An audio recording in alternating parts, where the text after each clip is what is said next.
जारी है और जो अध्ययनशील लोग हैं, जो इतिहास पर दृष्टिपात करते हैं, उनको ये समझने में दिक्कत नहीं होगी कि शायद आज भारत के हजारों वर्ष के इतिहास के हम सबसे पतित दौर में हैं। संजीव, मैं इस बात को इसलिए कह रहा हूं कि आज जो आप स्थितियां देख रहे हैं भारत के इतिहास में, क्या आपने कभी बलात्कारियों को माला पहनाकर स्वागत करते हुए देखा था?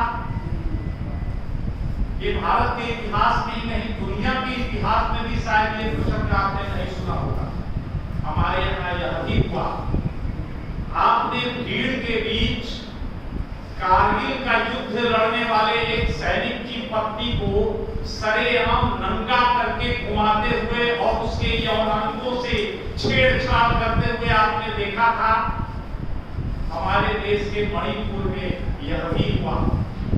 आपने विश्व के मंच पर महिला जो पहलवान हमारी खिलाड़ी हैं, उनके साथ उनके यौनांगों के साथ छेड़छाड़ करते हुए एक सांसद के द्वारा, आप सब उसका नाम जानते होंगे, सत्ताधारी दल का एक सांसद है, उस पर इतने आरोप लगे, पहलवानों ने आकर के अपनी बातें कही, लेकिन कुछ नहीं हुआ। तो ये सारी जो घटनाएं हैं, जब इस पर मैं विचार करता हूं कि क्या हुआ हमारी नैतिक बुद्धि को, क्या हुआ हमारी न्याय बुद्धि को, तो ये लगता है एक ही व्याख्या उभरती है मन में कि जो धर्म का उन्माद है, जो धर्मोन्माद फैलाया गया है सत्ताधारी वर्ग के द्वारा, उस धर्म के उन्माद में देश के मध्य वर्ग का बहुत बड़ा हिस्सा, बल्कि अधिकांश हिस्सा न्याय बुद्धि, नैतिक बुद्धि सबको त्याग चुका है। वह बलात्कारियों का समर्थक बन गया है, हत्यारों का समर्थक बन गया है और बहुत बड़े बड़े जलसों में भी उनका स्वागत कर रहा है, उनका अभिनंदन कर रहा है। ऐसी विकट परिस्थिति जिसमें धर्म ने यह विकृति पैदा की है, जिसमें एक सड़ा हुआ जो मध्य वर्ग है, एक सड़ा हुआ जो पूंजीवादी वर्ग है, वो एक मरे हुए भारतीय समाज पर गर्व कर रहा है। एक मरता हुआ समाज आज उसके लिए चिंता का विषय नहीं है। एक मरता हुआ समाज आज उसके लिए गर्व का विषय है। इसीलिए यह धर्मोन्माद, यह जो हिंदुत्व का नारा है, यह धर्म के उन्माद से धार्मिक वैमनस्य फैलाकर लोगों की न्याय बुद्धि को कुंठित करने का जो सिलसिला सत्ताधारी वर्ग ने शुरू किया है, हमारे लिए धर्म का सवाल बहुत महत्वपूर्ण सवाल आज बन जाता है कि शासक वर्ग की यह जो चाल है कि धर्म का उन्माद खड़ा करके पूरे समाज को जला दें, पूरे वर्ग, हमारे मजदूर वर्ग की वर्गीय भावना को खत्म कर दें, उसके अंदर सिर्फ हिंदू मुस्लिम या धार्मिक वैमनस्य रख दें ताकि वो आपस में लड़ता रहे, कटता रहे, मरता रहे। इसलिए धर्म का सवाल हमारे लिए बहुत महत्वपूर्ण सवाल है कि हम उसके बारे में, हमारे महान नेता लेनिन ने हमको क्या सिखाया है, हम कैसे इसका मुकाबला करें। तो पहली बात कि धर्म हमेशा से शासक वर्ग का, प्रतिक्रियावादी वर्ग का, समाज विरोधी वर्ग का, मेहनत कश विरोधी वर्ग का, सत्ताधारी वर्ग का, उसके हाथ में हथियार के रूप में वह हमेशा धर्म का इस्तेमाल लोगों की बुद्धि को, उनकी भावना को मतिमंद करने में और धार्मिक शत्रुता फैलाने में करता रहा है। आप पूरा इतिहास देखेंगे, आज जो पूंजीपति वर्ग शासन में है, एक जमाने में ये शासन में नहीं था, ये खुद पीड़ित था, खुद उत्पीड़ित था, खुद शासित था। और इस पर जो अभिजात वर्ग है, सामंत वर्ग है, वो शासन करता। फ्रांस का उदाहरण है, बहुत बड़ी क्रांति की पूंजीपति वर्ग ने, इसके पूर्वजों ने। आज जो हमारे यहाँ सत्ताधारी वर्ग है, उसके पूर्वज कभी थे, क्रांतिकारी थे।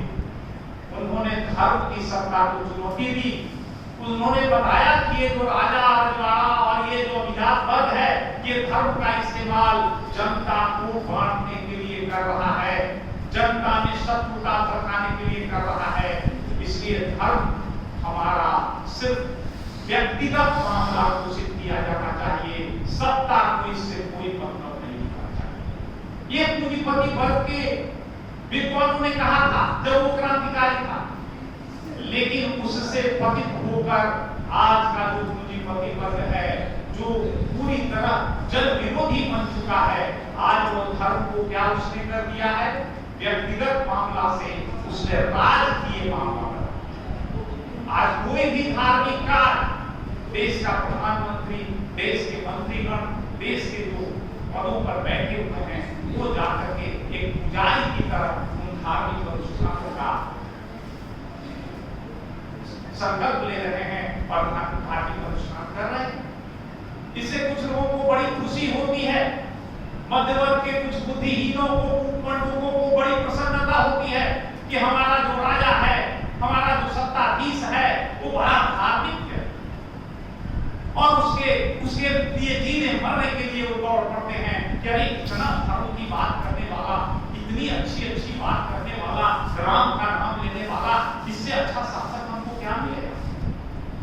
आप जरा एक मिनट विचार कीजिए, आप अपने अगल बगल ध्यान दीजिए कि जिस ऑफिस में जाते हैं, चंदन और टीका त्रिपुंड लगाए हुए जो आपको किरानी और अफसर मिलते हैं, वो कम धार्मिक है क्या? सारा जितना मंदिर है उसमें जाते हैं, वैष्णो देवी का दर्शन करते हैं, सत्यनारायण की पूजा करवाते हैं, लेकिन वो एक नंबर के घूसखोर है, रोज आदमी का खून पीते हैं। उनको कहां किसी धर्म ने रोका? किस भगवान ने, विश्वास ने उनको रोक दिया कि ये कुकर्म मत करो? तो आप इस पर मत जाइए कि कोई आपका नेता, आपका जो सत्ताधारी है, वो धार्मिक कार्य कर रहा है। अरे वो धार्मिक कार्य कर रहा है आपको मूर्ख बनाने के लिए। आपने गुरमीत राम रहीम का नाम सुना होगा, जो कि एक बहुत बड़ा बलात्कारी और हत्यारा है, सजा भुगत रहा है, हरियाणा का बहुत बड़ा धार्मिक व्यक्ति माना जाता है। उसको हर 2 महीने पर पैरोल पर छोड़ती है यही सत्ताधारी सरकार, ताकि वो जाकर उसके लिए वोट बटोर सके।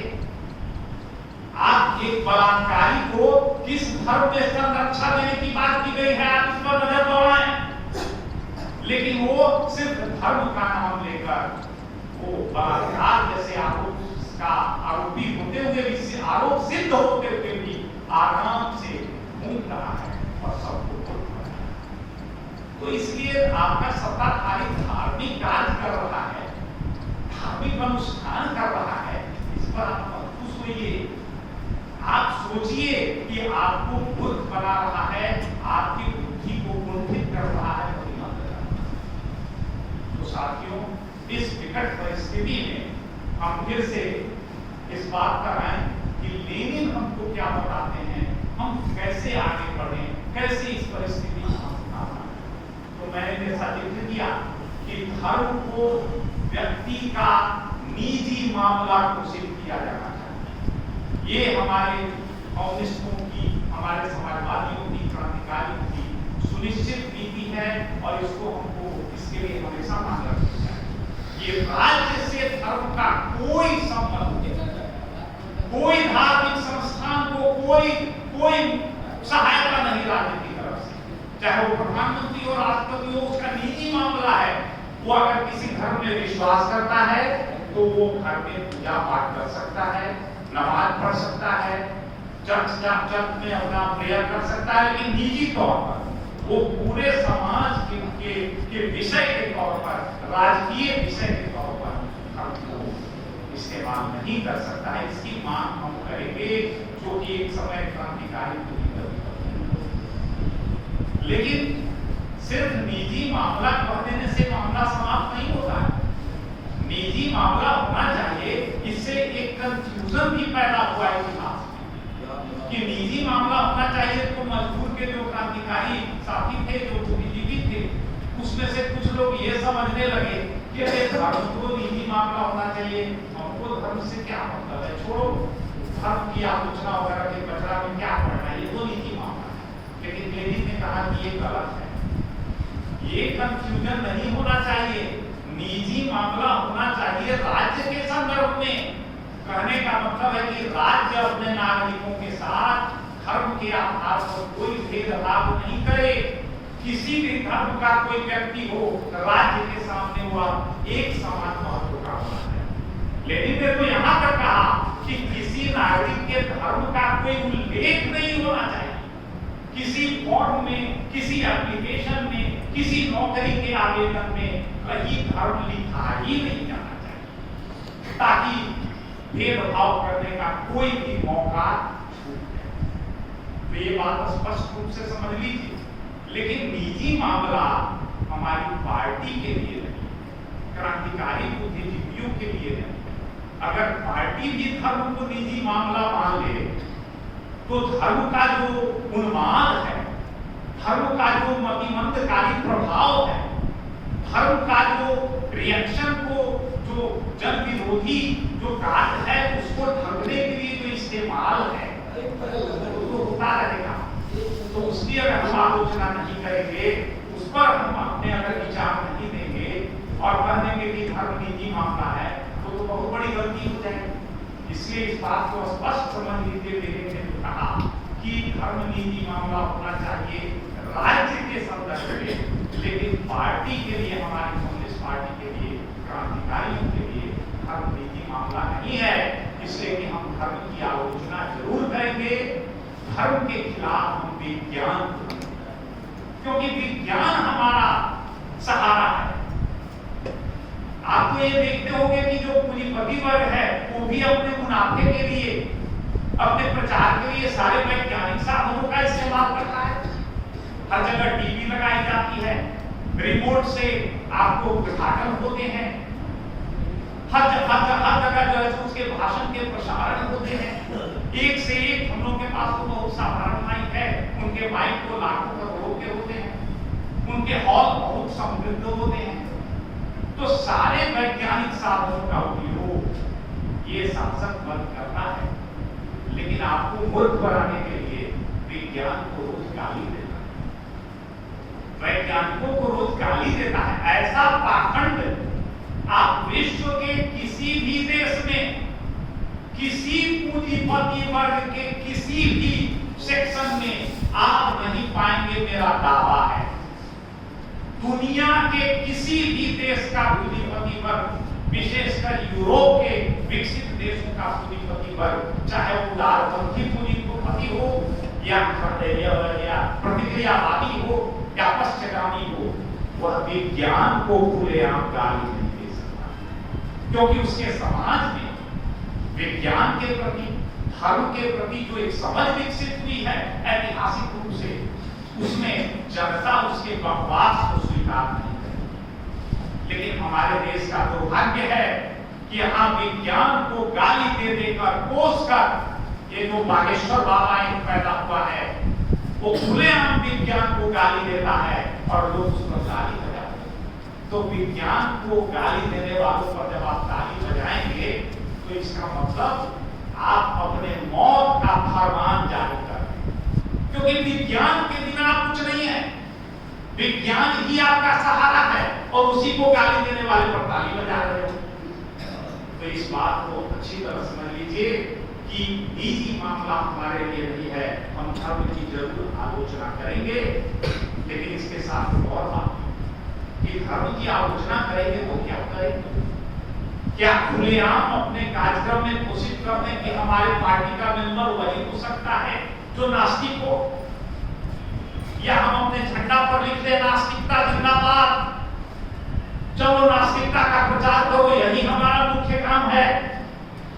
ये प्रश्न पैदा होता है। लेनिन ने यहाँ पर कहा कि नहीं, धर्म के खिलाफ जो हमारा संघर्ष है उसका यह मतलब नहीं है कि हम अपने कार्यक्रम में लिख दें कि हमारी पार्टी का मेंबर नास्तिक ही हो सकता है। ये गलत बात। ये लोग जो समझते हैं वो वास्तव में अति क्रांतिकारी अपने को दिखलाते हैं, लेकिन धर्म के बारे में उनकी समझ बहुत अधूरी है। क्योंकि लेनिन ने कहा कि आप नास्तिकता लिख देंगे, इससे धर्म नहीं मिल जाएगा। आप धर्म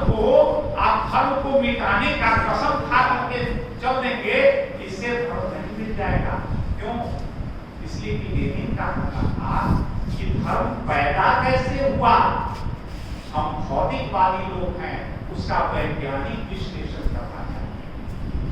ये जो रैशनलिस्ट लोग हैं, जो दो चार गाली देकर कभी इस देवता को कभी उस देवी को गाली दे देते हैं, आप सोचते हैं इससे धर्म मिट जाएगा।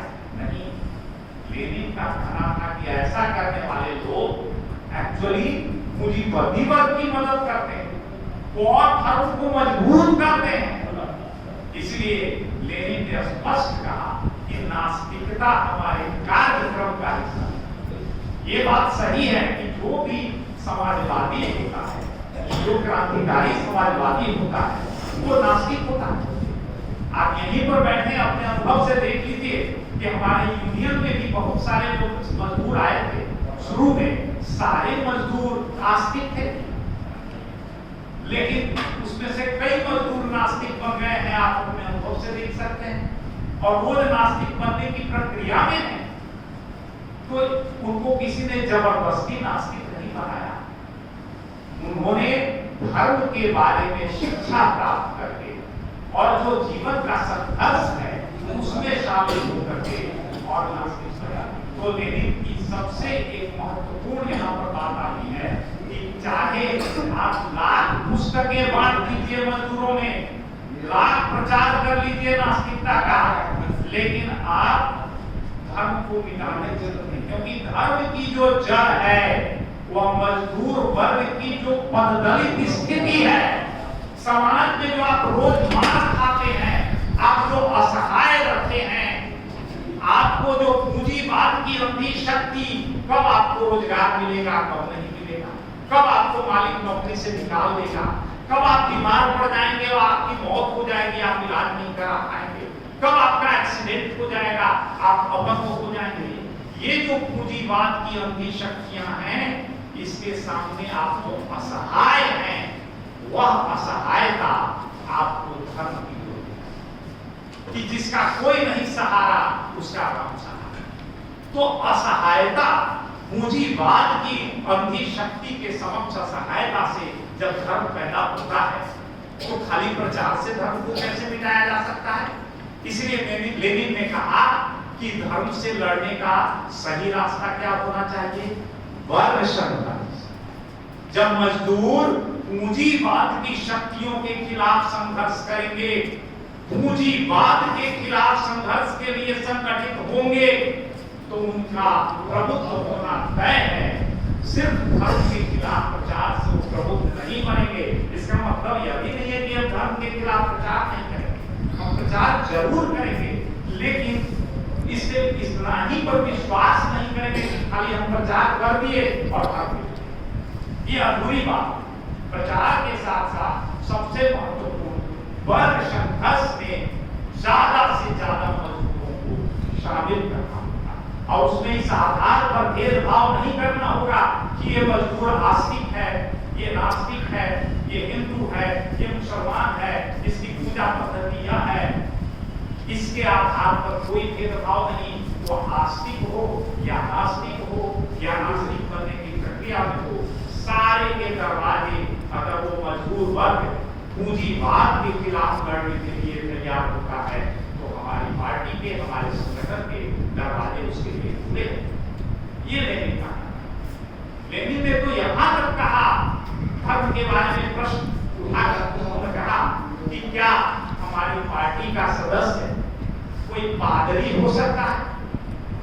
अब आप समझ लीजिए, पादरी जैसे शंकराचार्य है या अपनी बड़े बड़े जो साधु हैं लोग हैं, तो वहां पादरी होता, तो पादरी हो सकता है। लेनिन ने इसका भी जवाब दिया कि इसका जवाब इस बात पर निर्भर है कि वो पादरी क्या हमारे पार्टी के कार्यक्रम को मानते हुए, हमारे पार्टी की नीति पर चलते हुए काम करने के लिए तैयार है।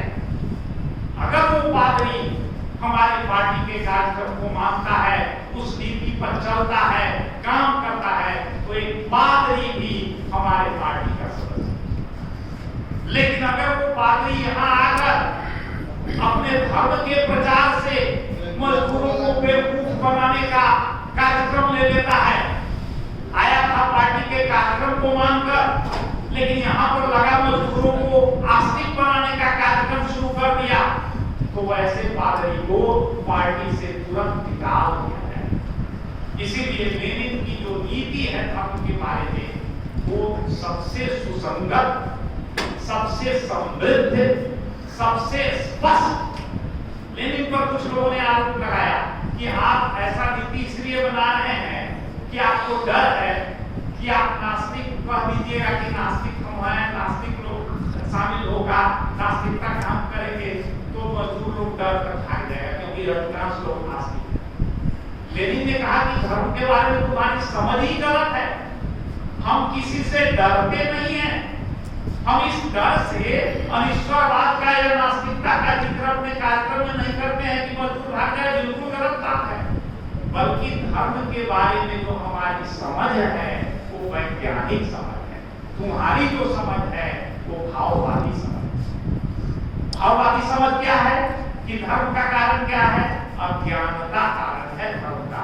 ये भाववादी लोग मानते हैं। ये गलत धारणा है, अधूरी बात है, अर्ध सत्य है। सिर्फ अज्ञानता अगर कारण होगा तो बड़े बड़े विद्वान, प्रोफेसर, फिजिक्स के जानकार, वैज्ञानिक अपने को कहने वाले, चांद पर मिशन में शामिल होने वाले साइंटिस्ट, ये सब था। तो इसलिए अर्ध सत्य है कि अज्ञानता धर्म का कारण है। अभी मैंने जो बताया कि धर्म का मूल कारण जो आज है वो है पूंजीवाद की बढ़ती शक्तियों के समक्ष जनसाधारण की असहायता। तो मैं समझता हूं मुख्य बिंदु मैंने रख दिए हैं। तो लेनिन ने एक और बात कही कि आप धर्म के प्रश्न को किस तरह का महत्व देंगे, यह भी एक बहुत जरूरी चीज है। क्या धर्म का जो विषय है वो प्रथम महत्व का विषय होना चाहिए? लेनिन ने इसे इनकार किया कि नहीं, धर्म का जो विषय है, धर्म के खिलाफ जो हमारा संघर्ष है वह प्रथम महत्व का विषय नहीं है। ये हमेशा वर्ण संघर्ष के अधीन होना चाहिए। उन्होंने उदाहरण दिया, मान लीजिए कहीं किसी फैक्ट्री में कोई हड़ताल हो गई। अब उस हड़ताल का में शामिल जो लोग हैं वो आस्तिक भी हैं, नास्तिक भी हैं। अब वहां पर कम्युनिस्ट पार्टी या समाजवादी क्रांतिकारी कोई पहुंच जाए और कहे कि भाई हम तो धर्म के खिलाफ संघर्ष करने वाले लोग हैं, हम यहाँ नास्तिकता का प्रचार करें। तो चल रही है हड़ताल अधिकारों के लिए, पूंजीपति वर्ग के खिलाफ, फैक्ट्री ओनर के खिलाफ। आप वहां लगे नास्तिकता का प्रचार करने। जितना भी जो आस्तिक मजदूर है, जो लड़ने आया था अपने जीवन के सवालों को लेकर, वो बढ़ जाए। आस्तिक और नास्तिक में डिवीजन हो जाएगा वहां। और पूंजीपति वर्ग यही चाहता कि हर जगह धर्म के आधार पर डिवीजन हो जाए, धर्म के आधार पर बंटवारा हो जाए। तो क्या उस समय धर्म के सवाल को उठाना, धर्म के खिलाफ संघर्ष की बात करना, ये सही होगा? लेनिन ने कहा कि बिल्कुल गलत होगा। उस समय हमारा मुख्य उद्देश्य हड़ताल की सफलता के लिए काम करना है। इसलिए वहां कोई भी इस तरह का बेईमानी बात, कोई भी धर्म के खिलाफ प्रचार की बात, वो हमारे वर्ग के हित के विरुद्ध। इसलिए उसका स्थान जो धर्म के खिलाफ संघर्ष का है वही होना चाहिए। एक और बहुत महत्वपूर्ण उक्ति है मार्क्स की, जिसको लेनिन ने भी जिक्र किया कि हमारा धर्म के प्रति रूप जो है, एक पंक्ति में अगर कहा जाए तो क्या है? वो है कि धर्म जनता की अफीम है।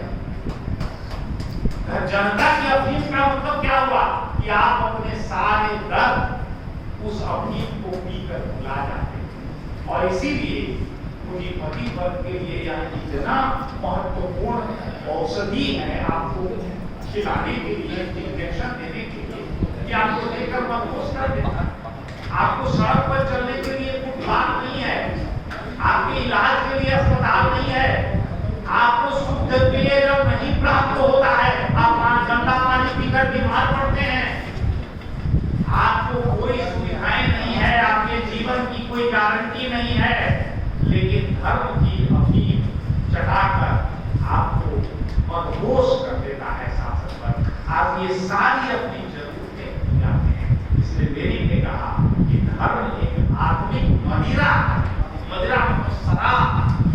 वो एक ऐसी शराब है जिसको पीकर मजबूर जनसाधारण अपने जीवन के लिए जो आवश्यक मांग है, मानव के लिए जो उचित मांग है, उसको भी भुला।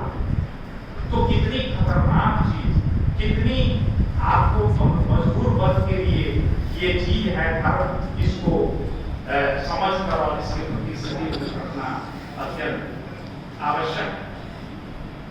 तो एक और बात करकर मैं अपनी बात समाप्त करूंगा कि जैसे एक नारा है, उसका जिक्र आया कि सोशलिज्म इज माय रिलीजन, समाजवाद हमारा धर्म है।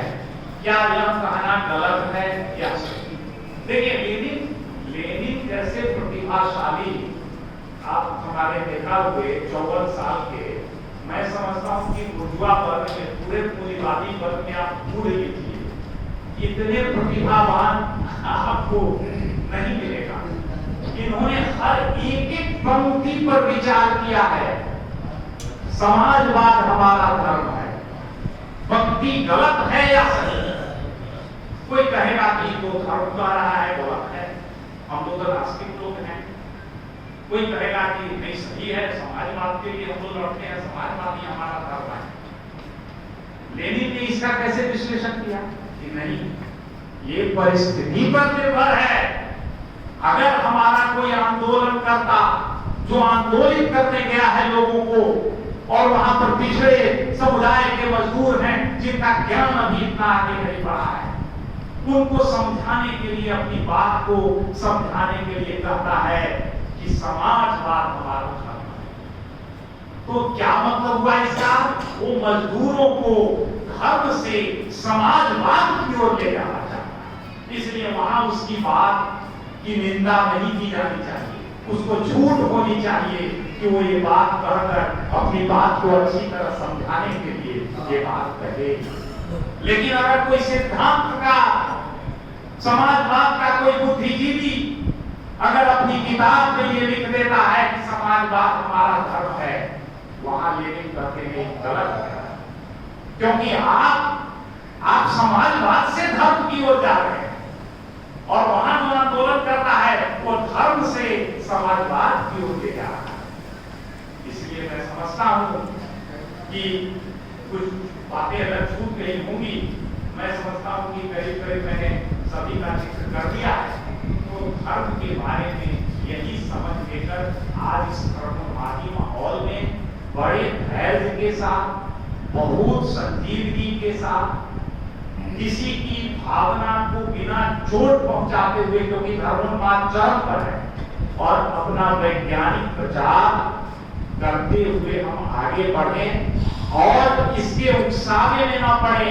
इस शासक वर्ग का जो मुख्य उद्देश्य है कि धर्म को मुख्य विषय बनाकर और समाज को बांट दे और वो सत्ता चलाता रहे, तो उसके इस साजिश के शिकार नहीं बने।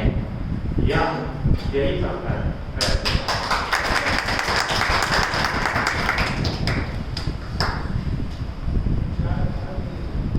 हमारे अध्यक्ष बिहार निर्माण के रास बिहारी चौधरी मजदूर और लेनिन के बारे में